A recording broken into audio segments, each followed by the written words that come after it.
Hey, stay tuned if you want to see how I went from this to this with no damage to my locks and long-lasting results. I'm going to be dropping all the products and tools I use, so yeah, follow along. I started out the night before by just giving myself a really good clarifying wash so I didn't have any buildup.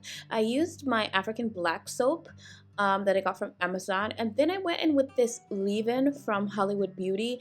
I just put in a tiny little drop because I didn't want my hair to feel weighed down or greasy, but I did want it to have just like a little bit of moisture. And then I sectioned my hair. I took the front and pulled it apart, then the back. It was nighttime and I don't go to bed with wet locks because that can just contribute to mold and like stinky smelling locks. So I went in with the Rivera dryer, which is super easy to use. You can also use a regular blow dryer, but I feel like the Rivera just really gets all my locks dry how I like it, and they get pretty straight, honestly. This is how the back section was looking when I was done going through with the blow dryer, and you can see how elongated it looks. So yeah, I really liked it. Then for the front section, I noticed I had a lot of like, I don't know, straggly hairs at the end, and I knew it wouldn't look good if I straightened those, so I just cut them off. I am not scared of scissors. So yeah, I just went ahead and finished my entire head. This is what it looks like, and honestly, I loved it so much. I could have left my hair like this, but the problem is just blow drying my hair, it reverts in a couple of hours. This is the next morning and you can see it doesn't even look stretched out anymore. So that is ultimately why I decided to go in with a flat iron. I decided to add a few drops of my vitamin E oil. This is something that I did with my loose hair. I would always add just like a tiny bit of oil before I went in with a flat iron because heat protectant does not work on my hair. It just makes my hair frizzy and poofy, and I've never had heat damage, even with loose hair. So yeah, the oil always works for me. I was very intimidated when I first started. I didn't know what to expect, and even though I knew I wanted like a nice bump, I was too scared to really get in there with the bumps. You can see it's not quite as curled as I was hoping for, but it still looks good. So I'm going in pretty small sections. I don't have to do as small sections as when I was a loose natural because I'm not going for like a straight look. I also tried to avoid going too many passes. Like I tried to get it all within one pass, and my technique got better as I went along. I feel like when you first start out, it's always a little suspect, and then look at that, I just felt like it was getting better and better as I went along. I don't know if I mentioned, but I did set my flat iron to 400 degrees.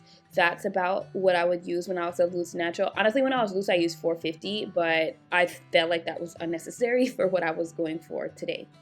Up until this point, I was kind of like, is this a waste of time? Am I doing okay with my hair? Am I messing my hair up?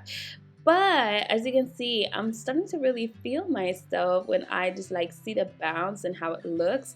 And here I'm going to the front section. I figured out that I should straighten the section first and then bump it. It actually comes out a lot better. You can see the bump is bumping. It's looking a lot better. So yeah, that was the final technique that I went with. I would go through, straighten the section, and then curl it, and it looked so much better. So yeah, I'm just gonna let you guys see this process through a couple more times. While you're watching, if you like my content, go ahead and subscribe. You know I am always doing crazy things with my hair. I am always breaking the rules. I'm always trying something new. So if you want to see somebody else experiment on their hair before you experiment on yours, follow my journey, okay? Because I'm going to give you all the details. I'm going to keep you guys looking right. So like I said, if you catch my vibe, join the tribe and subscribe to this channel. This last section was giving me a lot of problems. Like you see those curly ends, they did not want to straighten, and at the end I was just like, whatever. They just gonna be curly and I'm gonna bump it anyway because I didn't feel like going in with more passes.